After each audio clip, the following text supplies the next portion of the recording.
Alright YouTubers, welcome back to the channel. This is part 3 in the never-ending drama saga of why the heck is my front wheel wobbling at highway speeds. So at the end of the last video, we got the new rotor put on, tightened the bearings, greased all the bearings. No play. No play. Got a tiny rub, but no big deal. So I get ready to start putting everything back on, put the wheel on. I go to put the brake caliper on. I kind of check it. Now normally the caliper would have just a tiny bit of wiggle. And I grab this one and that's not a little bit of wiggle. And the bolts are tight. I just tightened the bolts up. That is a problem. That may be the problem I've been having because the other rotor didn't have hardly any run out. It didn't have hardly any wobble, but yet I was still getting wobble at speeds. So if this thing's going down the road and it's kind of catching, as these get older, they squeeze to slow you down and then they release when you let off the brake pedal. As these get older, they squeeze, but they don't fully let go as well as when they're new. So yeah, when you're going 40-50 mile an hour, this thing could be catching and doing this, which makes sense because when I took these brake pads off, they were glazed. I mean, they had a mirror finish. Well, not quite mirror, but you know what I mean. They were more of a mirrored finish than this brand new rotor. So that is definitely a major component of why I've been having problems. So I'm going to take these bolts off and look at the collars and the bolts and further diagnose the caliper situation. Alright, so I got the caliper out, sitting up there. Take the bolts out. These are the shoulder collars, and there doesn't really seem to be a whole lot of wear on there. You see a little bit, but nothing gouged out. That's pretty much straight across. Same with this one. The shoulders are pretty even all the way down. Look at the bolts. No real wear, nothing abnormal. Same with this one. So these look as normal as can be expected. So the issue is the holes right there. Those holes are wallered out. Let me put these back together. So that is definitely the issue. That hole there is wallered out. As you can see in there, it's got the rubber seal that helps hold these shoulder collars in place. As I put this one in,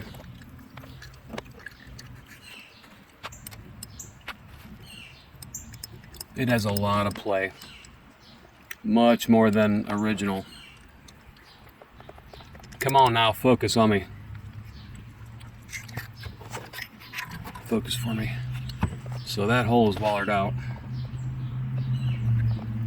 So this is definitely the issue. So that means I gotta bleed the brakes. That's not my favorite thing to do. So what you want to do, get your wrench right on that bolt right there, take that out, and this piece will come out. Get a cup because you're going to start leaking brake fluid as soon as you take that apart. So you can leave this hose hang down here, then just put a big McDonald's cup or something underneath there to catch the fluid till you can get the new caliper put in place. So I'm going to undo that. Just take that bolt off right there. There should be a copper washer on here and below. It's like what they call a crush washer, and that helps seal it so they don't have any hydraulic leaks. So I'm going to go to AutoZone, or now I'll go to Advance and get a caliper for it. I'll put a link in the description for a new rotor and a new caliper.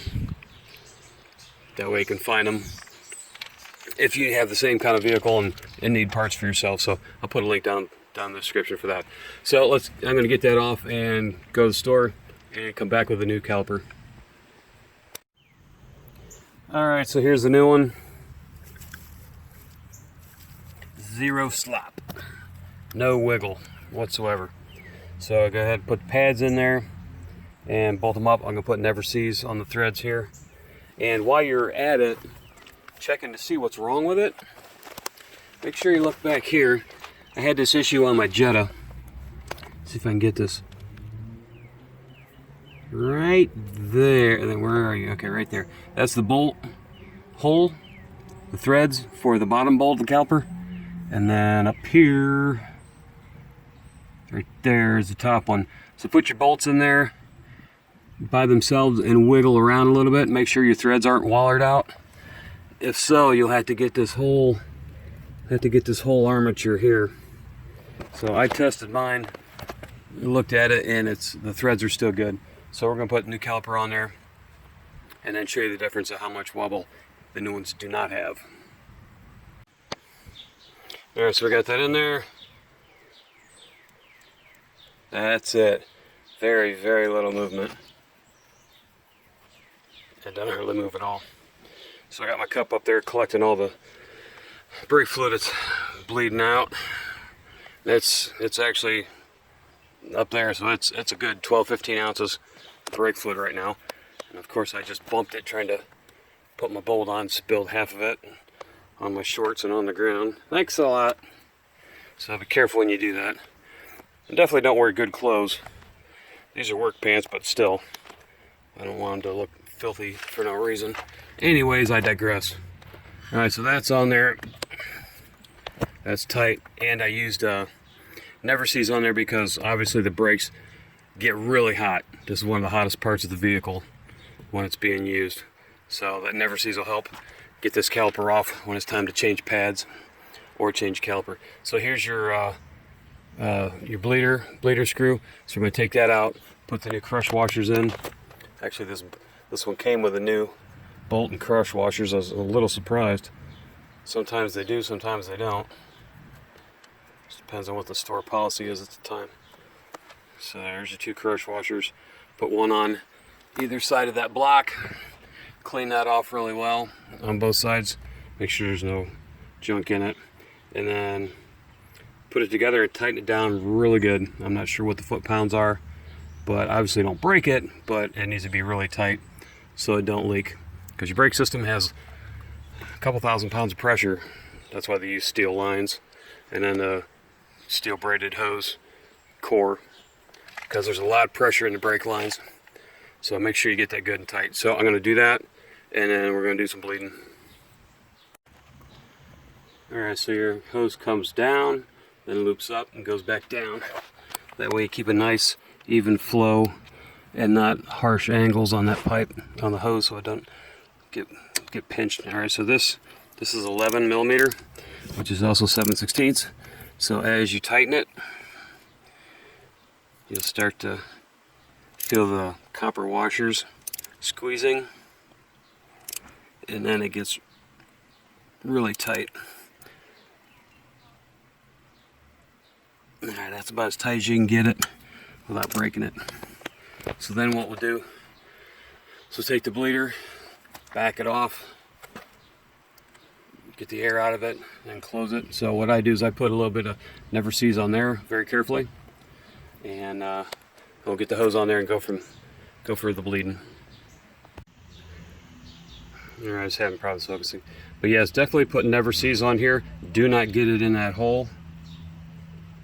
Get it just on the threads, because I tried to take the bleeder out of the old caliper and it's snapped right off.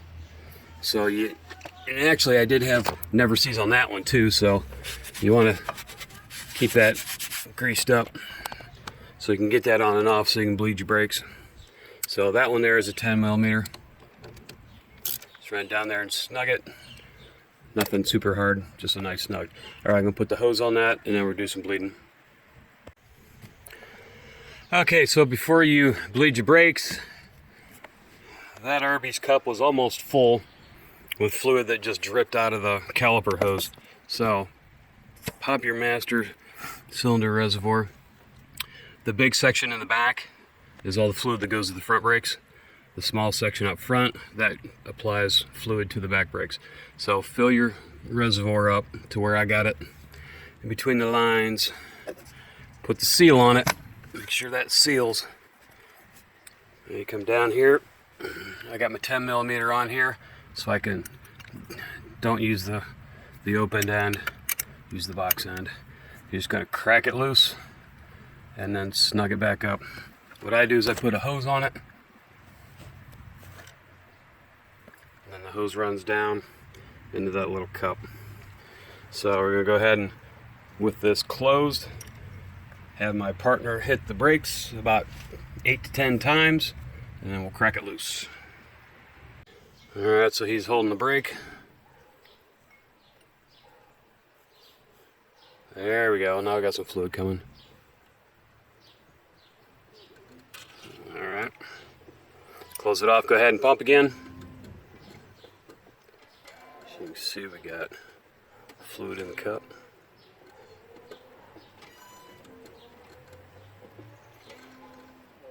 Holding.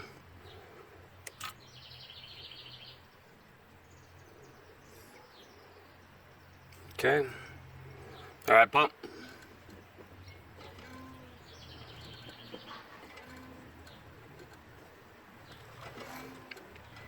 Is that going down to the floor?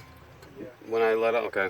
Yeah, tell me before it gets to the floor, because I don't want it to cavitate and put air bubbles in it. Holding. Okay, close it off. Pump.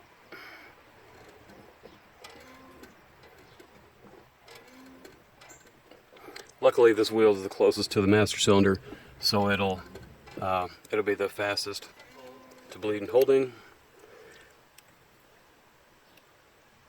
Some bubbles. Okay. All right, I'll just keep doing that then. I'll come back in a minute. All right, so we've done this. We've done this about 12 more times. Starting to get some good progress. You can kind of see the caliper, the piston moving a little bit and then letting off. Oh, what's your brake pad? Okay, he's holding. Watch the hose. Okay, close it. All right, again. Let me move this carefully.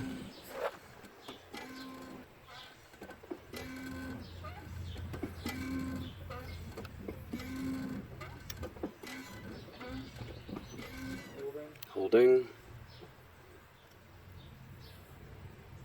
All right, that looked pretty good. Let's do 2 more, just for safekeeping.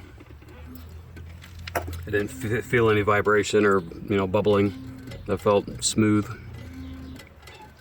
We topped off the reservoir up top again. So after you do this back and forth between you and the other guy about 6 times or so, definitely check your reservoir, because you don't want to empty it out. Got a couple bubbles in that one. And then what you can do is you can take your, okay, go ahead. Take your brake fluid out the bottom, as long as it's in a clean container in my little dish down here. And you can put it back up top in the reservoir. Well, since mine's dirty, because it's been here a couple years, I'm just putting fresh, clean in up top. Okay, holding, let's crack it loose. Still a couple bubbles. Okay, again.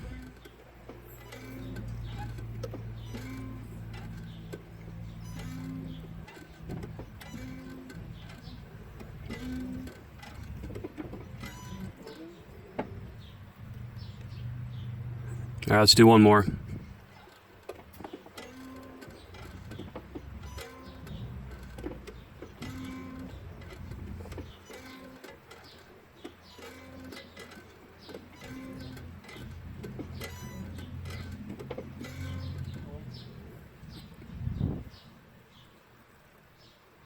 All right, that looks good. Pinch that off, bring it up top. Let it run out the bottom. All right, thank you very much, sir. All right, so like I said before, after you go back and forth between you and the guy in the driver's seat, after you do this system probably 5 or 6 times, go up top and check your reservoir, make sure you haven't emptied it out. Because what you'll do is you'll end up emptying that out, and then you'll suck air down in the lines, and then you got to start all over again. So after 5 or 6 times of bleeding it, come up here and check it, and make sure you're within your levels. You don't get past the minimum line, because if you suck air, you empty that out and suck air down in that, you got to start over, and that's no fun. So I think we're done with the bleeding. Caliper's nice and tight, and as he let off the brakes, there's still a little bit of drag, but not much. All right, so I believe, folks, that is the issue, was that loose caliper. So now I'm going to put the adapter spacer ring on there, and then put the wheel back on, and we're going to go down the road. And if that cures it, then that'll be the end of this video and this series. Take that off, wipe that down, and then as you after you've driven it a day or two, you just kind of want to look around, you know, turn the wheel the opposite way, and then look back around here, see if you got any brake fluid leaking anywhere. Like I got that, was dripping from the hose earlier. Same with that, but and then on the hose itself. But what you can do is you can take brake parts cleaner, spray this stuff down so it's dry, and then after a day or two, give a look-see back here, and also check your reservoir up top to make sure you're not leaking fluid anywhere. And also, last word to the wise, but definitely check the brakes before you roll out into the street. You don't want to get in a wreck. So gang, thanks for sticking with us, and thank you for the people who are subscribing. Appreciate all you folks. And if you have any questions or anything, or comments or stuff like that, please let us know down below. And next time we work on something, we will upload another video. So have fun, gang. See ya.